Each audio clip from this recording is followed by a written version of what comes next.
Welcome to another edition of Chargers Unleashed. Jake Hefner and Dan Wolkenstein here with you from the LAFB Network. Today's show, of course, is being brought to you by Underdog Fantasy, Aura AG1, Mint Mobile, and Rock Solid Sports Memorabilia. If this is your first time tuning in the show, make sure to hit that like and subscribe button on YouTube. You can also follow us on Facebook, Twitter, Instagram, Spotify, and Apple Podcasts. Dan Wolkenstein. Chargers in line for the third straight week in a row for a primetime game, Monday Night Football, coming up next Monday.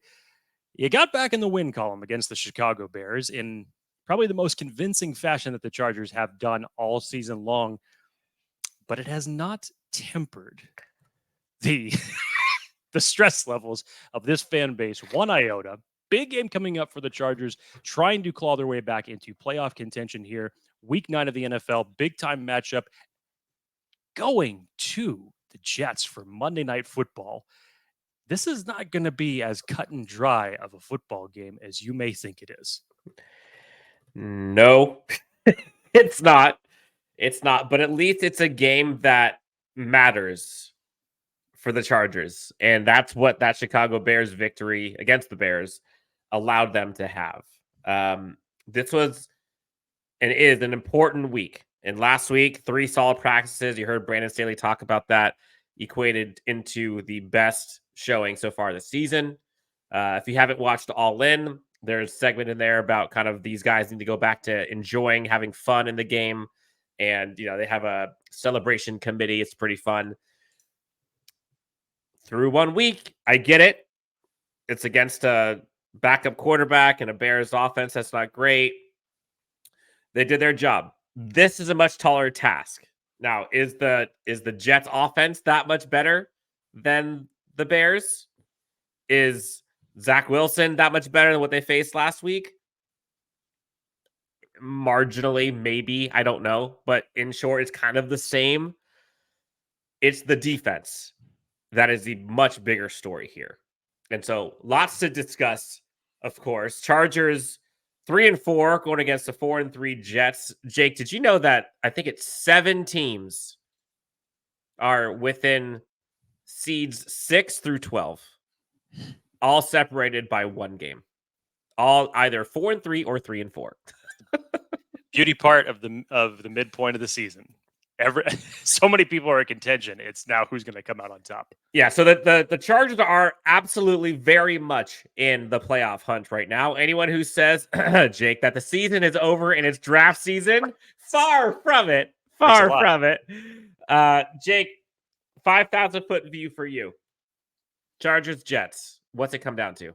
This comes down to, can you score in the second half? Dan, we talked about this, which has not turned out to be the easiest task for the Chargers. 1 touchdown in the last 4 games in the second half. That's not going to do it. And going up against a defense like this at the Jets field, who have only yielded 2 touchdowns in any game this season to opposing offenses. Obviously, they haven't come out on the winning end of all those, but only allowing 2 touchdowns in any game this season is impressive.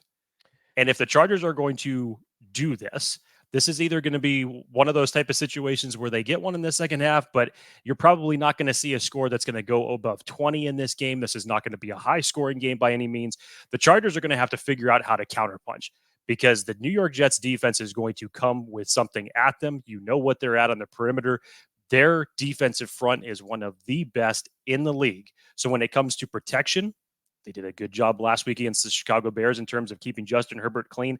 I don't think that they're going to be that perfect this week. I feel like the Jets are going to be able to get pressure. It's can the Chargers offense, can Kellen Moore, can Brandon Staley devise a counterpunch and take the nuggets of what worked in that Chicago game, especially in the first half.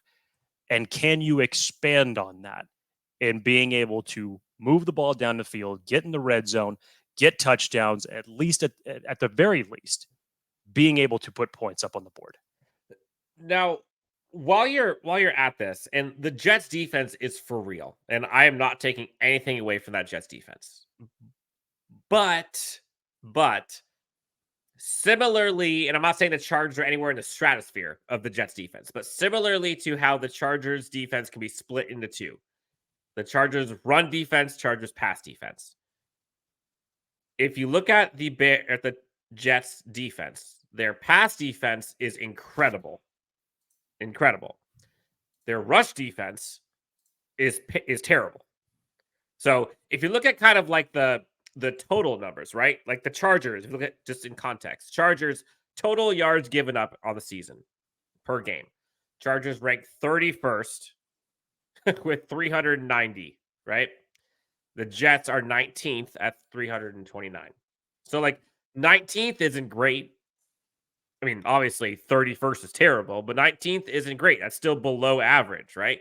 But then if you look at kind of the two halves, passing yards per game, the Chargers are dead last at almost 298 points or yards per game. The Jets are 5th best, only allowing 185 yards per game. So they're like 110 yards fewer than the Chargers in passing. Rushing, on the other hand, rushing yards allowed per game. Chargers 6th best, just 93 yards per game. Jake, the Jets 2nd worst at almost 145 yards per game. So, you know that Jets defense, like that secondary is insane. They have 3 corners deep and arguably probably the best 3 corners tandem or trio in the NFL. But they can be had on the ground. And while that doesn't mean the Chargers are going to go crazy on the ground because the Chargers run offense hasn't been great since week 1, this has the opportunity to be a get-right game for the Chargers rushing offense. Now, will we see it? You saw Vanett was promoted to the active roster. No more Trey McKitty. There's a focus now on establishing a run.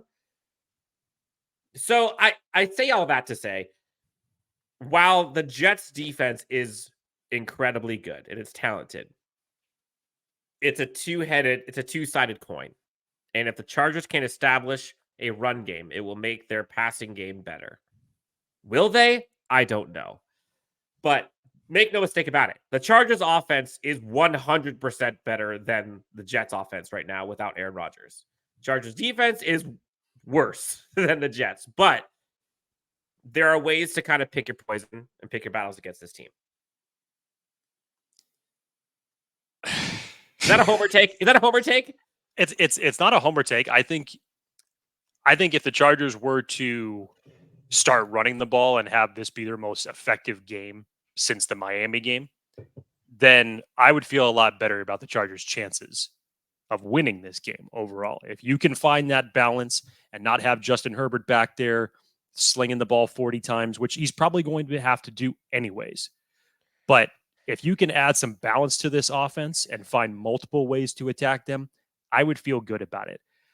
The Jets are just so deep on the defensive front. They can run 7 deep if they wanted to on their defensive front. And even better is they only go 4 at a time. They rarely blitz. Right. So you're talking guys are fresh. Yeah. So you're also talking about dropping 7 into coverage at any point in time. So it's going to be hard just to even get the ball to whoever Justin Herbert's talking about. Now, I get what in terms of you bringing up the update on Nick Vanett. Like you said, no more Trey McKitty. I would expect to see, possibly just because now Vanett is your best blocker, maybe outside of Donald Parham as it relates to your tight end group on this team.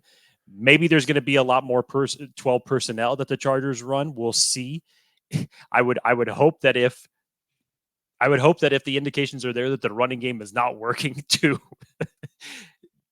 go away from it for a little while, then maybe come back and see what you could do with it and make some adjustments a little bit later. But Dan, I think the main thing that worries me is how is this offensive line going to fare? Because they have had, outside of the Chicago game, you look at the 3 games before that, and they were in a bad spot when it came to allowing pressure to Justin Herbert. The Raiders game, Max Crosby and that group, they got after Justin Herbert. Cowboys game, Kansas City, they were able to create penetration. And now you're talking about one of the best defensive fronts in the league, especially from the interior, with Quentin Williams. Jermaine Johnson coming into his own now off the edge. Those are when you can get that type of interior pressure. I think that's really the Achilles heel of this Chargers offensive line in terms of what they are allowing right now. It's not just the edge pressure that you can give up because Rashawn Slater, for as much as he was struggling, Chicago was a better game for him. But it's not so much the edges I'm worried about, Dan. It's the interior pressure that just can absolutely wreck everything. So can the Chargers, can Zion Johnson, can Jamari Sawyer, can Will Clapp still filling in for the absentee Corey Linsley in this situation? Can they step up and keep Justin Herbert somewhat clean? We know how lethal he is if he has to run outside the pocket. We know what he can do. But you can't have that happening consistently with this team. And like you said, you only have to rush 4 to get pressure. That is just a huge advantage for a defense. So I don't know. I mean, currently the Chargers are practicing right now. We'll obviously provide any updates that are necessary in terms of injury status and whatnot. Does Jalen Guyton come back and be that deep threat for this team? I don't see this as a game where you're going to be going deep that often because you're probably not going to be able to get those opportunities. So it's going to be much more of a short field game. Matriculate down the field to hopefully score. But this is going to be a huge test for this offensive line, Dan. And that obviously winning in the trenches is what gets this offense going. Yeah, and let's stay with the Chargers offense versus the Jets defense. We'll kind of start there and then go the other way. Where the Jets make their money on this defensive side is the red zone. Their red zone defense is tremendous, but the other side isn't that great. So, like, think about this, Jake. The red zone defense, right? 4th best in the NFL. Like, that's pretty darn good, right? That's where you make your money. You stop them from scoring touchdowns if you get to the red zone. But then if you look at kind of the rest of it, 3rd down percentages, the Jets are 19th in the NFL, giving up 40% of 3rd down conversions. And the Chargers offense, I believe, is 12th in 3rd down percentages converted. The Chargers red zone offense, if you look at up through week 8, 5th best. 5th best red zone offense for this Chargers team, going up against the 4th best red zone defense. Some good competition. That's where this game will be won and lost. Because teams go up and down the field ish. They get to the red zone on the Jets, but they don't convert. That's the problem. And the Chargers so far this season, say what we will about, which is crazy that they have that good of red zone offense when their second half offense last month has been non-existent. That's where this game is going to be made. Like, can the Chargers convert to touchdowns when they get to the red zone? Can that happen through the ground? I don't know. Donald Parham, I think, is a big one. We'll see if Jalen Everett can get back. Jalen Guyton, I don't think, is really going to be mattering that much in the red zone. That's more of a deep shot, to your point. That's where I'm looking, is inside the 20. Can they finish? Because that's where you go from a 17-13 game to a 27-17 game. They're going to have to figure it out. You would have to think that is a point of emphasis, especially on how the Chargers started that Chicago game and ultimately how they sputtered out in that second half. And even looking at it from a macro standpoint, second half right now, this looks like it's offensive coordinated by Joe Lombardi all over again when you just look at it statistically. And that's not going to get it done. And yes, I understand offensively the team that you're going up against in the Jets, you don't necessarily have to be lighting the scoreboard up. But in these type of situations against elite defenses and better teams that you're going to be playing down the road, you have to figure out a way to do that in the second half. And then I want to flip it over to the Jets offense now when you look at this. The Jets offense, obviously we know the players, Zach Wilson, Garrett Wilson, Breece Hall. One of which is on my fantasy team. If the Chargers can look for any advantage here, it is that offensive line of the Jets, because thankfully for the Chargers, their 5 starters that they have on the line are their starters, other than obviously the situation with Corey Linsley. But that group has been together now for several weeks. With the Jets, Tan, PFF ranks the Jets offensive line as the 32nd ranked unit in the league. Why is that?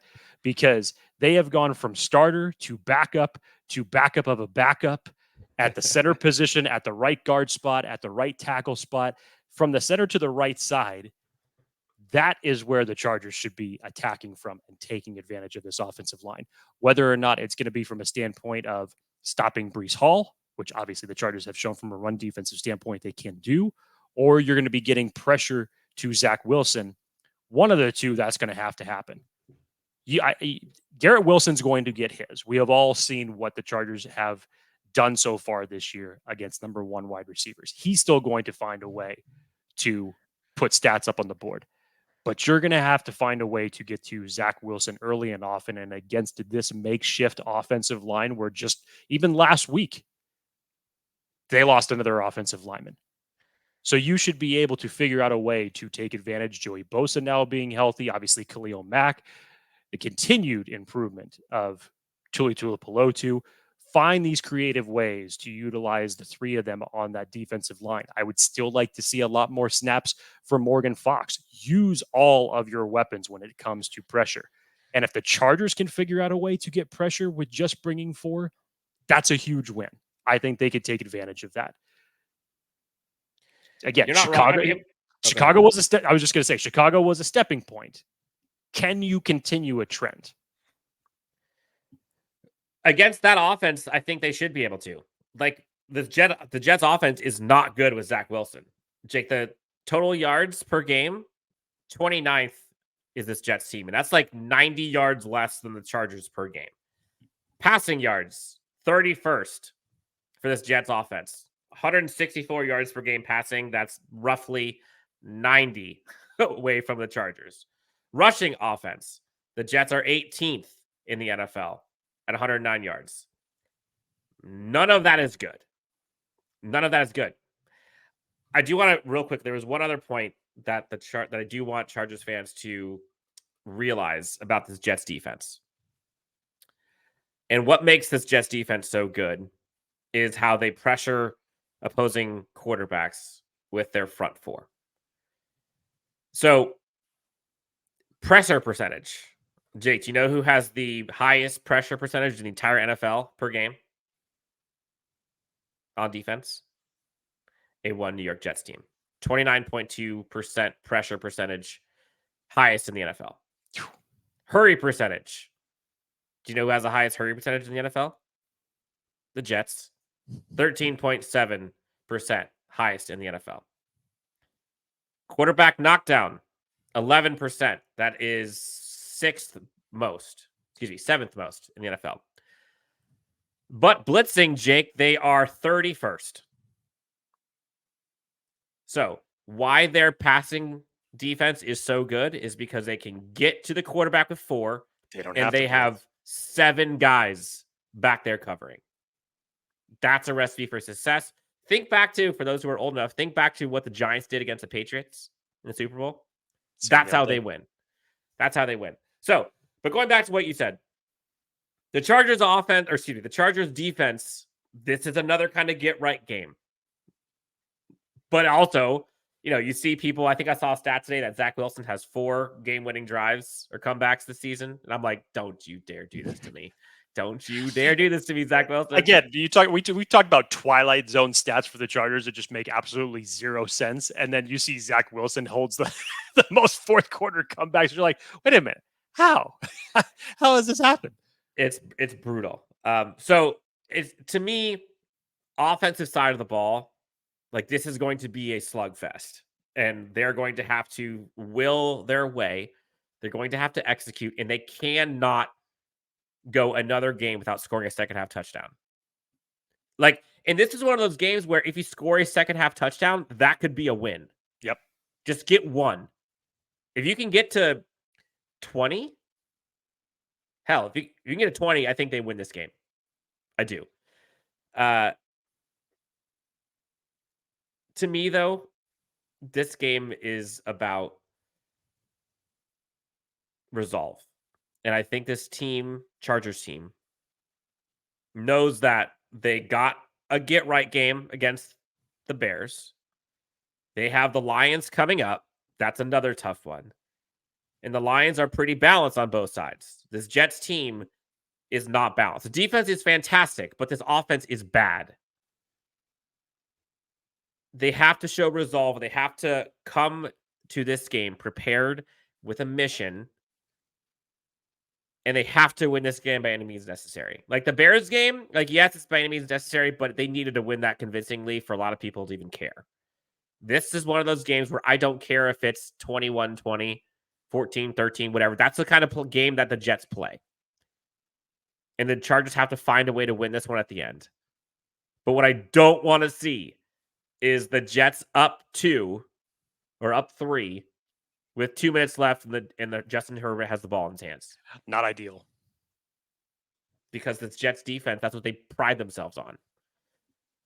So, Jake, prediction. Nah, we're not doing predictions on this one. We're not doing predictions until they get to 500. We're not doing it. Second consecutive week that Dan Wolkenstein chooses not to do a prediction. Last week was the first time in the history of the show he has chosen not to do a prediction. Now make it 2 weeks in a row. Yes. Well, on that note, Dan, for those who are listening on our ESPN radio broadcast, want to thank you guys for tuning in. If you are interested in seeing the full episode, make sure to find us on YouTube at Chargers Unleashed. Thank you guys so much for tuning in there. And let's continue, Dan. So, okay, you don't want to do predictions. That's fine. I understand that. You're speaking music to my ears right now. I get it. How about if we just try some X factors here? Joshua Kelly, for me, there we go, is an X factor. The Chargers' rush offense has not been good. And I've been kind of thinking through it. And a lot of it is like the identity that this team wants to be versus the roster that this team has and the stars that this team has. In between the tackles, like that tough and rugged, bring your lunch pail, be physical. Like that's not necessarily Austin Eckler's game as a runner. That is kind of Joshua Kelly's game as a runner. Like a one read, put your foot in the ground, go get 4. Like that's what you need with this style of offense, especially the running scheme. And you've seen time and time again. We talked about it last episode, where the Chargers in the second half or whenever, first down, -2 yards. First down, 1 yard. First down, 2 yards, and it just keeps going. I think this is a game where Joshua Kelly can be utilized and should be utilized more as the physical runner up the middle or between the tackles, I should say. If you want to use Austin Eckler out in space, give him screens, all that kind of stuff, put him on the edge, fine. Tosses, cool. But like, I think it would be kind of nice to see both of them on the field at the same time. That would be interesting. So first X factor for me would be Joshua Kelly. Again, this Jets defense against the run is not good. And so far the Chargers offensive run game has not been good, but they should be better. And this is a guy that I think could help them do that.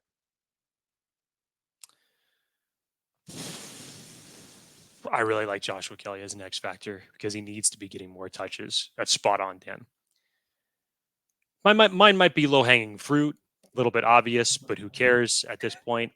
Currently, as it stands today, Joshua Palmer is not practicing. Obviously, thankfully, the Chargers have a Monday night game. May just be given some extra time to rest. We still haven't really been given any update as far as the severity of what that injury was. Please increase the snap count or not so much the snap count, the target share to a 1 Quentin Johnston. We saw what happened. We got kind of a peek behind the curtain last week, and it was a very nice showing for him for his first game. Is it a breakout game? No, but it gives you some idea as far as the element that he can add to your offense. Lo and behold, a guy who made his bread and butter being a yak machine at TCU. You got to have some more of that in this offense. And I don't care if it's a 3-yard dump off the way it was last week at Chicago, or you're going to have him out wide and you're going to throw deep to him for a pass here or there. That's fine.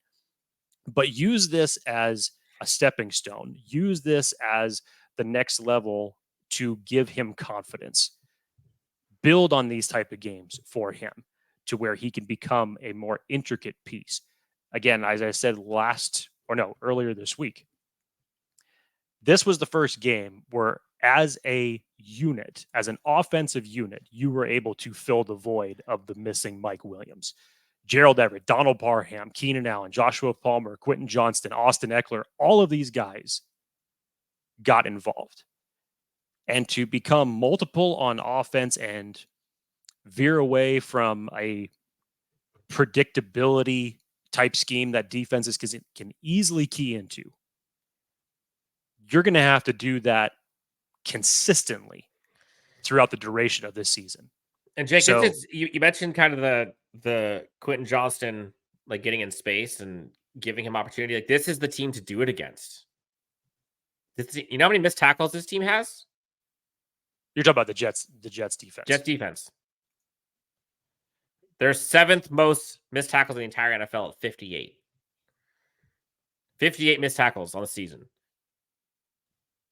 Gerald Everett, Quentin Johnston, Darius Davis, Donald Parham, Austin Eckler. All of those guys, all of them are yak monsters. Those are the guys that should be able to be breaking tackles underneath. And so I'm with you. I think Quentin Johnston would be a huge one. Because that gets me excited to see like missed tackles. Like that's opportunity for this team to kind of blow something open. Continue. I was kind of wrapping up my X factor for Quentin Johnston there, to be perfect class. But let's flip it over to the offense, the defensive side of the ball now. X factor for me, Joey Bosa. Joey Bosa looked as healthy as he had at any point this season last week against Chicago.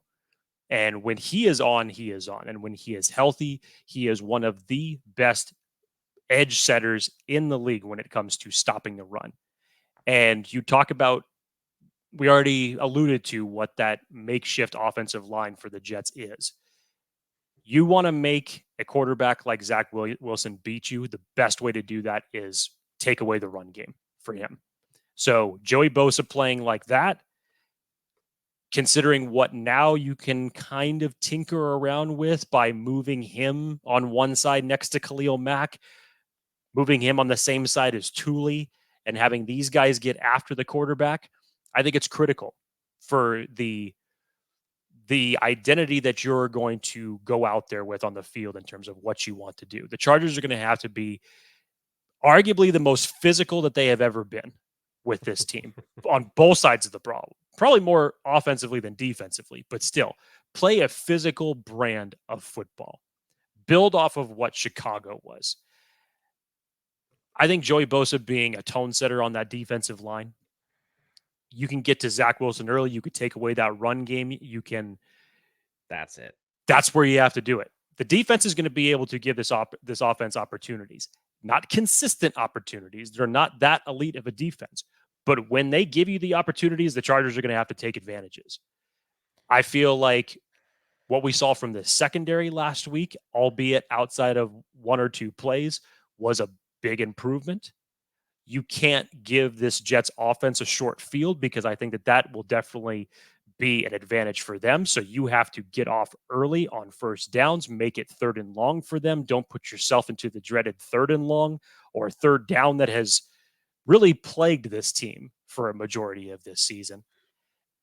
And you just have to play fast, physical football, get after the quarterback, make him uncomfortable early.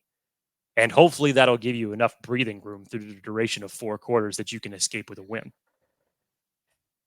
Yeah, I'm going to go my X factor, and you're not wrong on any of that. And, I think it's a two-sided coin. Obviously you want to get to Zach Wilson and you want to make him beat you. And if that's the case, like you're golden. But to get to that point, this Chargers run defense has been good so far this season. You make no mistake about it. But this is one where they can't let Breece Hall get going. Nope. You cannot make this easy on Zach Wilson. And so this is, in my opinion, an X factor is kind of the interior as a whole. Like SJD, Austin Johnson, Nick Williams, Kenneth Murray, Eric Hendricks. If those guys can do their job and just continue to do what they've done so far this season, you gotta feel good about this Chargers defense going up against Zach Wilson and company. Like even in like a great game for Zach Wilson perspective last game, wasn't that great. Like Zach Wilson is not good. I saw some stuff where they said, oh, he looked great last game against the Giants. Like, he didn't look that great. He just looked better than he normally does. But a great game by Zach Wilson is a bad game for Justin Herbert. Do not give them the opportunity to not have to worry about that. If you give up 30 carries, 5 yards per clip, you're going to lose the game. You're going to lose this game. So keep them around their average. If you can keep it around whatever, 100, 110 yards, hell, 100 would be great. But that's where I'm at. Like I thought about doing an X factor of like Mike Davis, good or bad. I thought about doing like whoever's up against Garrett Wilson. But I think it's the run defense. If the run defense can get right and can get off the field, keep it to third and longs, give the edges an opportunity to rush a passer, I think you're in good company. Agreed. Are you sure after doing all that you do not want to do a prediction? I'm not trying to bait and switch you here, Dan. Do you? No, but you know how much I hate doing predictions. Your bold prediction almost came true. In the first half, it looked like it was well on its way to being right. For those who didn't listen last week, Dan's bold prediction was, can the Chargers consistently in four quarters of the game score on offense? And, first half, hey, great. They did. No, like 2.5. Yeah. Second half? No, definitely not. Definitely not. Should have been a prop for our friends over at Underdog Fantasy is what that should have been. Yeah, I don't want to do it this week, but I think what will be important, we saw it for a good amount last game, was like the idea of like complementary football and like the two sides of the team complementing each other. And that's what you saw in the first half. In the second half, the defense kind of kept going and the offense kind of lagged behind. If we can see that sort of complementary football again, I know that term is used all the time, but Chargers defense gets stopped. Chargers offense gets a touchdown. Chargers offense scores a touchdown. Chargers defense gets a stop. Like those are the complementary football times that will win you football games. You saw about the middle 8 where the Chargers got a touchdown. They got a field goal. They won 10-0 in that last game. Like that blows the game open. This is one of those where if the Chargers defense can get a turnover and then the Chargers offense scores a touchdown on that following drive, that's big. But the Chargers offense has to take advantage of those against an offense and a defense like this. Like when you get opportunities, you have to finish it. And so, like, complementary football. The other thing I will say, Jake, and I talked about this a couple weeks ago. I forget what Monday night. It was a Christian Kirk. It was the Jaguars.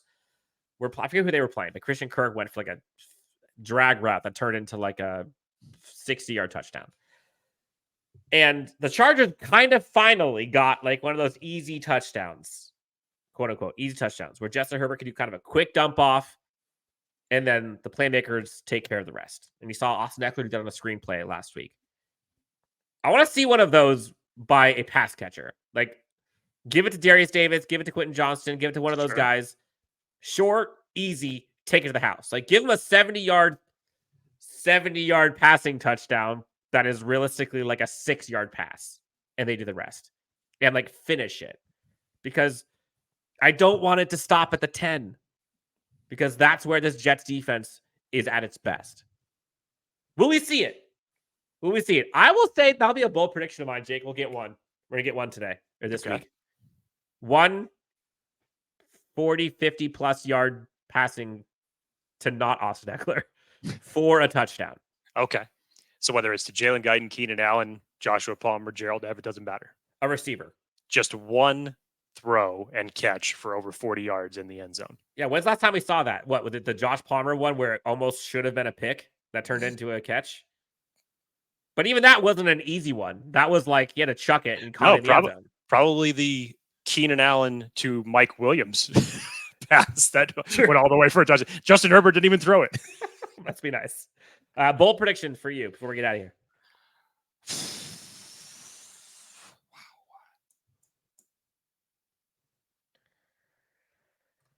Oh, this is nasty, Dan. It's just at it right now, even coming off of the Chicago game, like we said, beating Chicago one way or another was kind of going to be a lose-lose situation because you beat a team that you were supposed to do it. You did it in convincing fashion. However, it's one game that's been like that. And the Chargers have been known to have split personalities from a week-to-week basis and which Chargers team actually ends up showing up to the game. So if the Chargers are able to put some consistency behind this, my trust levels on it would obviously be a lot better. I don't even want to say it's a bold prediction. It's just something that I feel like you're going to have to do in order to win the game. Put 7 in the end zone in the second half. Now, one touchdown. Right now, there's or Gerald Everett. Gerald Everett. I'm not talking about. I'm just talking about putting a touchdown on the board in the second half. Got it. Okay.